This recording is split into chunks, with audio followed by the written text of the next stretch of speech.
The Science of Happiness, Understanding What Makes Us Happy. Hello and welcome to our video on the science of happiness. In this video, we'll be exploring the latest research on what makes us happy, and how we can increase our overall sense of well-being. Happiness is something that we all strive for, but what does it really mean to be happy? And what factors contribute to our happiness? Let's dive in and find out. Part 1. Defining happiness. Before we can understand what makes us happy, we need to define what happiness is. We'll explore different definitions of happiness and discuss how our understanding of happiness has evolved over time. We'll also discuss the difference between happiness and pleasure, and how pursuing pleasure alone may not lead to long-term happiness. One definition of happiness is a subjective emotional state characterized by feelings of pleasure, contentment, and satisfaction. This definition suggests that happiness is something that can be experienced and measured by the individual. However, other definitions suggest that happiness is more than just a fleeting emotion, but rather a state of being that includes a sense of purpose and meaning in life. For centuries, philosophers and thinkers have debated the nature of happiness.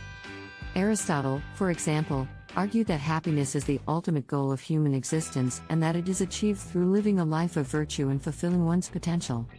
Other philosophers, such as Epicurus, emphasized the importance of pleasure in achieving happiness, but also cautioned against overindulgence.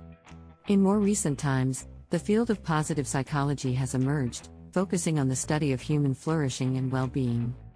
Positive psychology researchers define happiness as a combination of positive emotions, engagement in activities that bring meaning and purpose to one's life, and a sense of accomplishment and fulfillment.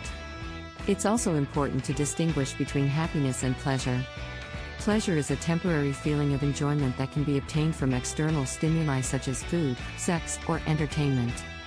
Happiness, on the other hand, is a more long-term state of well-being that is less dependent on external factors and more related to internal factors such as personal values and relationships. Pursuing pleasure alone may bring temporary happiness, but it may not lead to lasting fulfillment and well-being. Part 2. The Science of Happiness.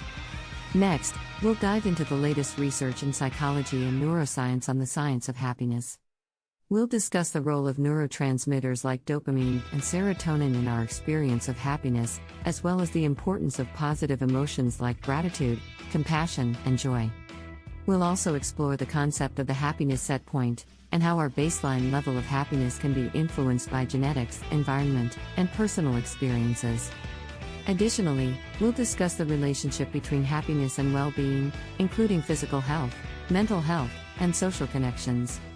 Studies have shown that happy people tend to have lower levels of stress hormones, better cardiovascular health, and stronger immune systems. They also tend to have more fulfilling relationships and greater social support. We'll also discuss the impact of happiness on productivity, creativity, and job satisfaction, as well as the benefits of happiness for personal growth and resilience. Furthermore, we'll delve into the concept of hedonic adaptation, which refers to the tendency for humans to adapt to changes in their environment and return to their baseline level of happiness. We'll discuss how this can lead to a hedonic treadmill where individuals constantly strive for more pleasure or material possessions in pursuit of happiness, but ultimately end up feeling no happier than before. We'll explore the role of mindfulness and gratitude in breaking this cycle and finding greater satisfaction in life. Lastly, we'll discuss the importance of intentional activities in increasing happiness, such as practicing gratitude, engaging in acts of kindness, and pursuing meaningful goals. We'll also explore the role of relationships, community involvement, and finding purpose in life in promoting long-term happiness. We'll provide practical tips and strategies for incorporating these activities into our daily lives to increase happiness and well-being. Part 3. Factors that contribute to happiness. There are many factors that contribute to our overall sense of happiness, including social connections, purpose and meaning, and physical health. We'll discuss the research on each of these factors and provide practical tips for increasing happiness in each area. We'll also explore the role of mindfulness and meditation in promoting happiness and well-being. Studies show that strong social connections are a key factor in overall happiness. People who have supportive relationships with family, friends, and their community tend to be happier than those who are more socially isolated. We'll discuss the importance of building and maintaining social connections, and provide tips for strengthening relationships and building new connections. Having a sense of purpose and meaning in life is also important for happiness. We'll discuss how having clear goals and a sense of direction can increase feelings of happiness and fulfillment. We'll also explore how engaging in activities that align with our values and interests can promote a sense of purpose. Physical health is another factor that contributes to overall happiness. We'll discuss the research on the links between physical activity, nutrition, and happiness. We'll also explore the importance of rest and relaxation, and provide tips for improving sleep and reducing stress. Other factors that contribute to happiness include financial security, a sense of control over one's life, and the ability to engage in activities that bring joy and pleasure. We'll discuss the research on each of these factors and provide practical tips for increasing happiness in each area. Finally, we'll explore the concept of flow, or the state of being fully immersed in an activity that we enjoy. We'll discuss how finding activities that promote flow can lead to increased happiness and a sense of fulfillment. We'll also provide tips for finding and engaging in activities that promote flow. Part 4: Barriers to Happiness. Unfortunately, there are also many barriers to happiness that can prevent us from living our best lives. We'll discuss common obstacles to happiness such as stress, negative self-talk, and social comparison, and provide strategies for overcoming these barriers. We'll also explore the concept of hedonic adaptation, and how we can avoid the hedonic treadmill of constantly seeking new pleasures and experiences. In addition to the barriers mentioned above, there are several other psychological factors that can prevent us from achieving happiness. One of these is perfectionism, which can lead to unrealistic expectations and self-criticism. We'll discuss how to recognize perfectionism and provide strategies for overcoming this mindset. Another barrier to happiness is rumination, which is the tendency to dwell on negative thoughts and experiences.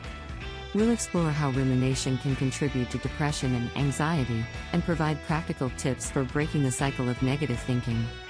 Lastly, we'll discuss the impact of societal and cultural factors on happiness. For example, research has shown that income and material possessions are not strong predictors of happiness, yet our society often places a strong emphasis on these things.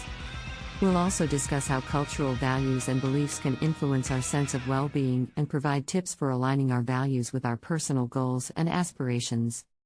Another barrier to happiness that we'll explore is perfectionism. While striving for excellence can be a positive trait, perfectionism can actually hinder our happiness and well-being. We'll discuss how perfectionism can lead to self-criticism, burnout, and decreased satisfaction in life, and provide strategies for overcoming perfectionistic tendencies. Finally, we'll discuss the role of external factors such as money, material possessions, and social status in our happiness. While these factors can bring temporary pleasure and satisfaction, research shows that they do not lead to long-term happiness. We'll explore the concept of the hedonic treadmill and discuss why pursuing material wealth and status alone may not lead to lasting fulfillment. Overall, this video will provide viewers with a comprehensive understanding of the science of happiness and the factors that contribute to and hinder our sense of well-being. We'll offer practical strategies and tips for increasing happiness in everyday life and encourage viewers to prioritize their own well-being and fulfillment. Conclusion. In conclusion, the science of happiness is a complex and fascinating field, but by understanding the factors that contribute to our well-being, we can take practical steps to live happier and more fulfilling lives. We hope that this video has been informative and inspiring, and we encourage you to continue exploring the science of happiness and putting these ideas into practice in your own life. Thanks for watching.